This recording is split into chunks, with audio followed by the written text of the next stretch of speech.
Greetings, fellow humans. I am Hugh. And I am Man. And together we are definitely not Two kobolds in a trench coat. We enjoy human activities, such as paying taxes, Having existential crises, and RPG horror stories. Let's see what we've got today. Today, we have a game store that engages in bullying and gaslighting when a player questions their bizarre D&D rules, and a pair of co-storytellers who take creeping on player characters too far. But first, a bit of horsing around. Guys, the new Kobolds video is out. Oh my god, yay, let's go watch and like the video right now. Did you remember to subscribe? Nay. Well, what are you waiting for? You don't want to miss out. Hurry up, now. Terrible cult-like experience from the local game store in Louisiana by Reddit user Beau LeBlanc. So I had to deal with my first ever super toxic management at my local game store. A friend and I had a heated debate with some of the players at the local game store in Discord about our campaign. They basically had no economy, had martial classes severely crippled to where they were barely playable, and spellcasters to where they had everything that they needed. We were limited to 30 gold pieces per player for all equipment, including weapons and armor. Meanwhile, spellcasters got everything that they needed and 50 extra gold pieces. Well, we're already off to a great start. They're already imbalancing martial and spellcasters, so it's clear there is some kind of bias here going on, and clear preference towards magic users. Do they think D&D is just magic? I don't know. I mean, there are people that seem to think that D&D is just martial classes, so it wouldn't surprise me. It's true, this bias does go both ways. Usually it goes in favor of martial classes, so it's interesting to see people favoring spellcasters for once. Yeah, I agree. I just hate it when they show an imbalance one way or the other. Let people play either. Both are equally valid. We don't need to mess around with game mechanics that much. After we found items we loot would only sell for half the player book value, or any of the microtransactions that would only sell for 5 silver pieces if they're worth 50 gold pieces, considering the fact that it was $9 in real-life currency for 3 tokens for a machine to get a mystery item for your character, it seemed like we were being scammed. Most of these items were mainly javelins, darts, and very cheap items in-game. Some may have gotten lucky, and may have gotten a +1 weapon or armor. So my friend and I began asking questions in the Discord about the economy and the concerns our guild players were having, since some of them are fairly new, and seeing that missions only paid 2 or 3 copper to split between 6 players, and our guild only being allowed 5 silver pieces total between all of us, it raised a bunch of concerns. Yeah, you see, I didn't realise the store was charging them to get items from a mystery machine in real life in the store in order to have those items in game. Now this is getting into scammy territory. It feels like a real life loot box system, but it's very clearly rigged towards the low level stuff. This feels like pay to play in some ways. This is real life pay to play already. This feels like I've never known this. Then I don't play a lot in stores, so I mean, it sort of makes sense. It's a game store. They're trying to make money, and it's clear they're trying to make a little extra where they think they can, but still a big scam. I mean, they make their money from table renting and selling drinks. So to engage in real-life microtransactions, we all hate that. Everyone hates microtransactions in their games and the way that the gaming industry is going that way. Why bring that into real-life TTRPGs? Capitalism, baby. All praise our capitalist overlords. As we asked about the economy and the game mechanics, we basically got gaslit and bullied. I got personally singled out on the Discord of hundreds of players for questioning the economy and crippling of martial classes and for expressing our guild's concerns. After it finally died down a few hours later, the store owner found me on Facebook and decided to start a comment war stating how it was stupid of us to claim that they were bullying and gaslighting people, and that we basically needed to deal with it because it was a store-run campaign, and players don't have any say in it, even though they let seasoned players have input and change a lot in this first 2 weeks. After the situation, he blocked me on Facebook after I called him unprofessional for calling us stupid for feeling bullied and gaslit. Then I proceeded to get flamed by the players from the game store, claiming that they were only protecting the game store from players like me. Like, what is this, a cult? Yeah, that blew up way beyond a bit of bad gameplay. This turned into terrible business. I get it, any game store, any store depends on their core of loyal customers. But when you're that hostile to anyone new coming in, how on earth do you expect to survive? This is madness. This is Sparta! Well, and you're that hostile to somebody having an opinion. At the end of the day, that's what OP was doing. They had an opinion about the way that the game was run. Personally, I'm on their side on it, but maybe other people weren't. And they literally expressed their opinion, and the game store owner's like, I'm gonna cyberbully you now, and then block you. I'm sure OP was politely questioning the mechanics and the bizarrity of this. But when a game store is engaging in microtransactions for their D&D games, it's clear what kind of game store owner this is. That they are very short-termism, and if they're prepared to act like this to anyone new coming in, they've got a terrible business model, and they won't survive. Yeah, I think it's interesting because one of the top comments on this story, actually, somebody pointed out that they could be potentially doing something illegal by charging real-life money for this machine that's random. It's basically gambling, and you could technically be targeting minors, which is actually illegal. Storyteller kicks player from games for being too advanced by the Moon Monkey. So another Vampire the Masquerade version 5 story, but this time I was a player. I was in a short campaign in a World War II setting where we were playing kindred soldiers in the Allied forces, which ended shortly after the future storytellers of the campaign I would join were added to that game. They had invited me to 2 of their games, as I had been storytelling for a bit at that point and was very familiar with the system.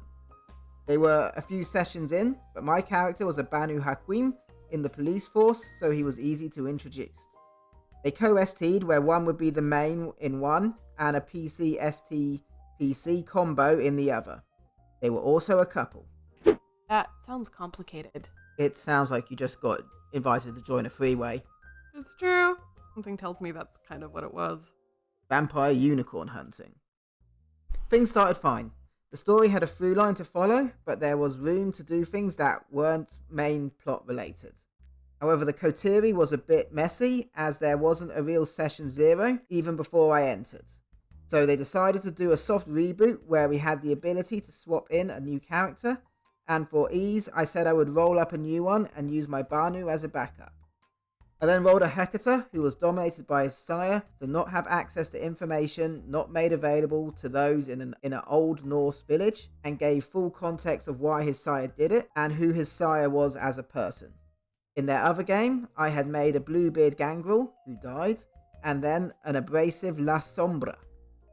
After the reboot is where the issues began. Stains were handed out left and right, sometimes even completely removed from player decisions. One of the coterie got a stain because her house was dirty, and they didn't even ask her or any of the coterie members whether or not we'd be cleaning at all. We had at one point entered someone else's domain and got attacked by the SI because somehow we were supposed to be the ones doing a patrol without any sort of prompting. So I'm not familiar with Vampire the Masquerade, so I'm not sure exactly what stains are.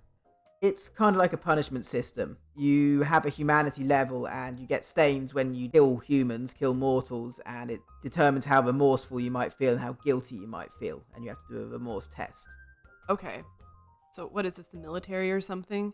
Like, you didn't clean your bunk, so... You failed to clean your bunk, Private, now drop and give me 20! And feel remorse for it. No humans for you tonight! Is this Captain Levi? Like, I don't get it. Yeah, I'm not terribly familiar, but this feels like they are abusing the rule set and just looking for excuses to hand them out. When it came to the gangrel, one of the STs really liked the character. However, that gangrel also pulled a lot of lore from WTA 20th, as W5 was not out at the time, So his seductive nature had deeper basis than just a Oh my. man who does Oh my. things for Oh my. reasons. He was a kinfolk twin of someone who was Garou, and thus sought attention more than. Oh my. So, when the gangrel died, I was pulled in the call and given two options. Either he succumbs to final death, or I hand him to Co-ST to play as a character. This was after them already asking me to do this, and I said no, because their understanding of the character was that he was Oh my. and nothing else. It's kind of a weird thing to ask. Like, can you please give me your character so I can play it as a DMPC? Yeah, increasingly this just feels like the TTRPG of being invited to a freeway. And then when you're not participating, they just want to take your character so they can do weird things with it. They also had actively debated which of the four characters they introduced was hotter. Right in front of me, despite me saying it made me uncomfortable. Red flag. Yeah, this is increasingly bizarre. I get it, a lot of couples play D&D together. We play together. However, you've got We're one person. We're one person. Oh, right, yeah, sorry. We are a single person. I apologise. I forgot who I was for a minute. But you can't do this weird couple stuff at the table. It's just not okay, especially if you're only playing with one other person. That's not comfortable. And in the other game, they had changed my Hecate's backstory by making it so his sire wasn't the one dominating him, and making his sire an ex of a male NPC after explicitly saying the sire was married and very devoted to his wife for the past century. Climax had my character nearly killed after letting an NPC attack me twice in one round and deal aggravated damage when it should have been superficial in the first round. I only survived because I had a ton of fortitude at that point. Then I get pulled aside at the season finale and get told I am not allowed back at the table because I am too advanced as a player and they can't handle it. Which, fair, but that is also why they invited me in the first place. I did not rules lawyer, I only offered advice when they asked. TLDR, couple invites me to their game because I was experienced, have me play in 2 of their games, they creep on my characters, try taking one of them for themselves, make calls just to make players lose humanity, and then kick me from the table for said experience. That's just a hot mess. Just a big ol' hot mess. Yeah, it's clear these two had a bit of a my way or the highway mentality. They wanted an experienced player to join them, and then didn't like it when they knew what they were doing too much. So, like, I get that stains exist in Vampire the Masquerade, and we went over that. I just don't understand, like, why they felt the need to hand it out over little things. It just sounds like they don't know really what they're doing exactly, and so they're just kind of winging it, which is fine. You can wing it as a DM. A lot of DMs wing it.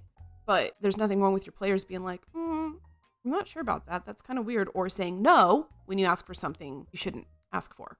Yeah, it seems like their threshold for handing out the punishments was way too low, to the point where it was almost game killing, especially if you're handing out for not cleaning your room. Yeah, that feels like it's personal vendetta territory. This feels like there might have been something else going on behind the scenes. Maybe they were happy at first and then were eventually looking for reasons to make OP leave, without having to directly ask them to leave the campaign. Well, then they did, because they were too experienced. Yeah, they did eventually. They were just, I think, trying to convince him to beforehand without having to directly ask him. Which also, kicking somebody for being too experienced is dumb. Sometimes even if you're a beginner, DM, GM, whatever, having an experienced player can be a really good asset if you're a beginner, as long as they're staying in their lane. Yeah, when you're a less experienced game master or storyteller, having that experienced player at the table who got your back and can jump it in if you need them to help you learn as DM is always useful. So long as they aren't using it to their advantage, which I really don't think OP was doing here by the sounds of it. Yeah, in one of my campaigns in the beginning, we had a couple experienced players, and our DM was new to DMing. So we did jump in and help her out on a couple things that she missed, but nobody was rules lawyering about it, but she was thankful for the help. Hey, Hugh, Yes, man. Which body of water do you get bonuses to sail across? I don't know. The proficiency. And with that, we have definitely not been two kobolds in a trench coat. Be sure to like, comment, subscribe, and make the necessary sacrifices to Tiamat. We'll see you next time.